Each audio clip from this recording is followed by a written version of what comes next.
El sentido del sufrimiento y el dolor. Texto de Félix Rodrigo Mora. La sociedad actual, lo mismo que todas las formaciones totalitarias que niegan la libertad, la colectiva tanto como la individual, se fundamenta en la noción de felicidad y en la exacerbación del pánico al dolor y al sufrimiento. Las utopías, que pergeñan sociedades infaustas, brindan un orden sin dolor, un milagrero paraíso en el que no existirá displacer, ni pesadumbre, ni padecimiento, en donde todo será regocijo, disfrute y satisfacción.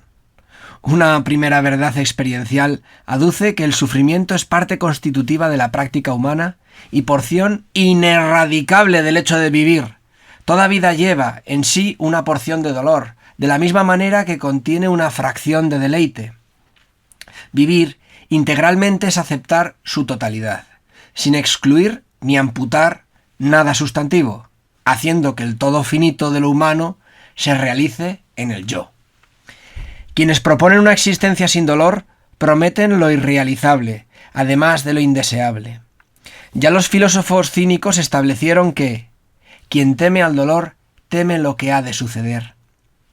Aspirar a un sufrimiento cero es anhelar un modo de estar en el mundo que no es humano, por artificial, por inauténtico y por degradado, además de por irreal.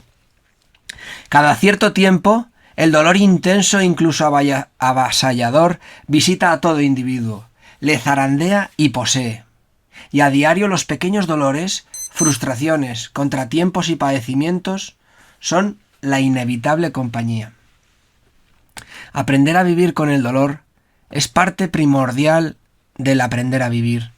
Por eso la pedagogía en curso, asfixiantemente hedonista, al negar a la infancia y a la juventud la experiencia del sufrimiento, está haciendo sujetos escasamente aptos para la vida auténtica. El conocimiento práctico del padecer en todas sus formas, displacer, angustia, frustración, decepción, fracaso, soledad, ansiedad, incertidumbre, temor, agobio, cansancio y dolor físico, es parte de la educación integral de la persona. El niño deformado por la pedagogía contemporánea, sustentada en el espanto ante el dolor, será un ser insustancial e inmaduro, endeble y pasivo, asustadizo y sin libertad personal, destinado a padecer todas las formas de opresión y explotación. Un ser nada, sin épica, ni acometividad, ni fuerza interior, ni virtud.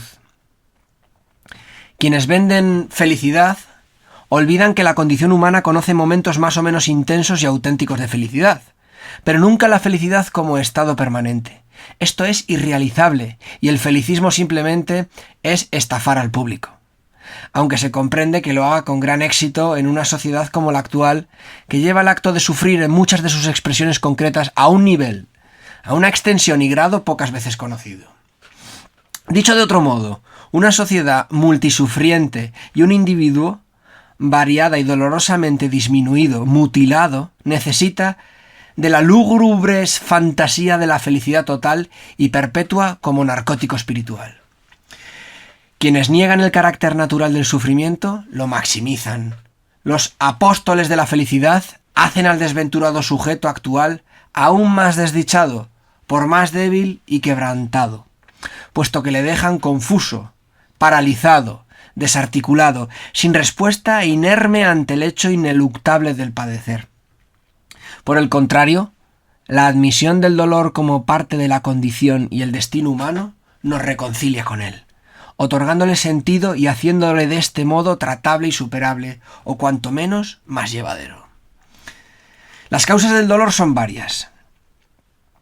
Las pueriles utopías sociales prometen constituir una sociedad perfecta, ilimitadamente justa, libre, próspera y dichosa, pero ignoran que aunque resulta posible y además muy conveniente constituir un orden social cualitativamente superior al actual por medio de la revolución, es imposible que dicho orden esté desprovisto de contradicciones internas, por tanto, de tensiones y desajustes, de manera que será siempre imperfecto, siempre conflictivo, inestable y por ende causante de ansiedad y apremios.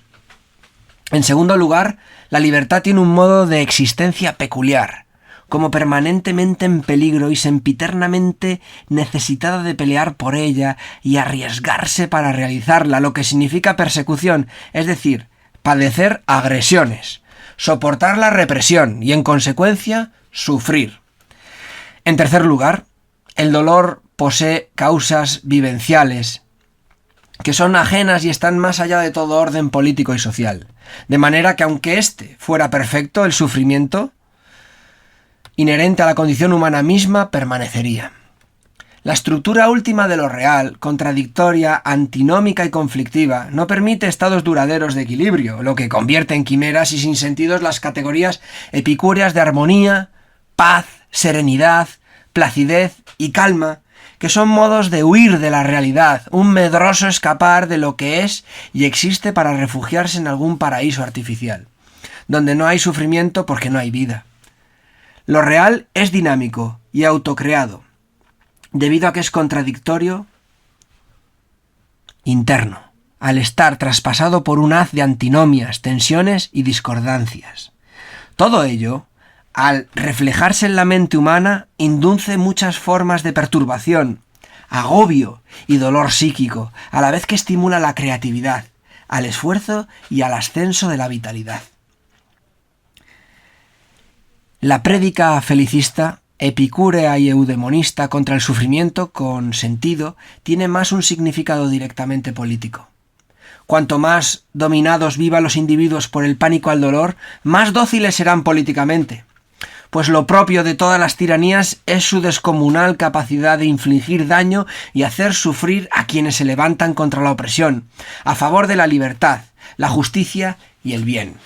El espanto ante el sufrimiento hace sumiso, apocado, medroso y sin energía al individuo, que llega a renunciar a vivir por temor a sufrir, entregándose a una existencia de esclavo, meramente vegetativa.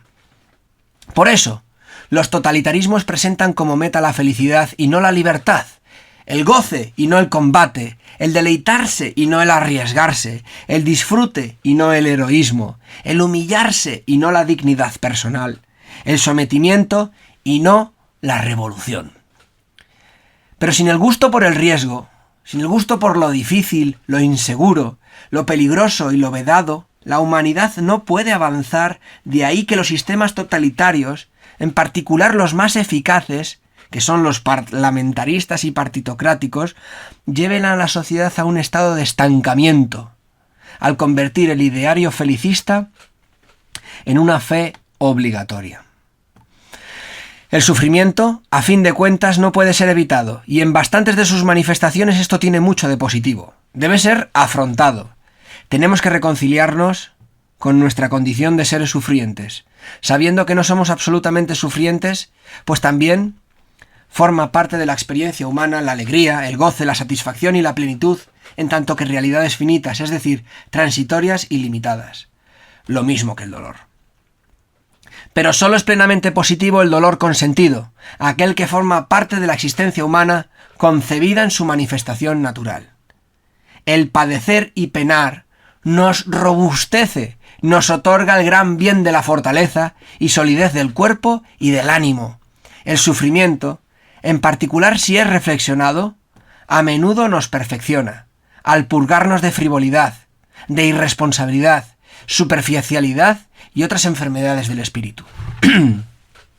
Nos depura y afina, nos hace mejores. Las sociedades hedonistas y eudemonistas, como lo es la actual, además de ser las tumbas de la libertad, consiguen rebajar aún más la calidad del sujeto, inyectándole a través del adoctrinamiento y el amaestramiento dosis colosales de pánico al sufrimiento, al displacer y a la frustración. Así fabrican seres sin grandeza ni dignidad ni autorrespeto, dominados por múltiples miedos y temores, ansiosos de gozar sin fin, y por eso mismo sufridores sempiternos y excesivos. Existe el dolor, en tanto que realidad hay, y es humano temer al dolor, pero también lo es dominar y superar dicho temor, elevándose a la práctica del heroísmo cotidiano, de la épica de todos los días. Sin ello, la vida humana pierde una cualidad sustantiva, que es la grandeza, hundiéndose en la indignidad y el deshonor. El tiempo del dolor hay que vivirlo con serenidad, con lucidez y buen ánimo. Hay que afrontarlo desde las propias capacidades, sin acudir a remedios externos, salvo en situaciones extremas. No son necesarios los analgésicos para superar malestares corporales habituales, ni hay que echar mano del alcohol o las drogas para sobrellevar los sinsabores y aflicciones propias de la existencia humana. Tampoco conviene acudir a profesionales de la psiquiatría y la psicología, pues uno mismo debe saber autocurarse los padecimientos del alma. Todo estado de sufrimiento es una prueba, un reto, de la que el sujeto emerge robustecido, curtido, mejorado. Verdad primordial que es decisiva en los peores momentos, cuando el sufrimiento más aprieta y parece que nos puede quebrar y vencer. Si se acude habitualmente a factores externos, sean los que sean, el proceso de aprendizaje y maduración personal no puede tener lugar, aunque es cierto que en determinadas ocasiones debe hacerse, precisamente cuando por uno mismo no puede vencer el sufrimiento. El hedonismo, el epicureísmo y el felicismo son armas terribles que el sistema de dominación política utiliza para efectuar periódicas tragedias. Por ejemplo, con las drogas. La conversión de las drogas ilegales en un producto de consumo de masas se hizo por fases. En la primera, a través del movimiento hippie, la contracultura, los intelectuales de la izquierda y otros agentes del actual orden, se impone la ideología hedonista del goce a todas horas y de la evitación absoluta del dolor, en particular del sufrimiento psíquico, relacional y del emocional. En la segunda, los servicios secretos, aparatos parapoliciales, cuerpos de planificación de los ejércitos y agencias estatales de seguridad difunden por todo el cuerpo social la heroína. En el tercero se produce el encuentro entre las masas adoctrinadas en el horror al dolor y las drogas. En la cuarta tiene lugar una carnicería, unos 500.000 muertos en el Estado español, casi tantos ya como en la Guerra Civil de 1936 a 1939, y la cifra sigue creciendo. Pero el monto de los óbitos no mide el sufrimiento pavoroso padecido por los adictos, sobrevivan o mueran, de modo que una vez más observamos que un modo de hacer superlativo al dolor es huir de él. Otro caso es el del suicidio. Una sociedad dañada por la ideología placerista produce una enorme cantidad de suicidas al estar constituida por sujetos débiles, para quienes el dolor es una anomalía, un mal absoluto y una vivencia intolerable, individuos que carecen de la experiencia de afrontarlo y, en consecuencia, de sobrevivir a él, de vencerlo. Se da la cifra de unos 4.000 al año en el país. De ellos, las 3/4 partes son hombres, lo que evidencia el intolerable deterioro de las condiciones de vida de los varones hoy. Pero eso es engañoso.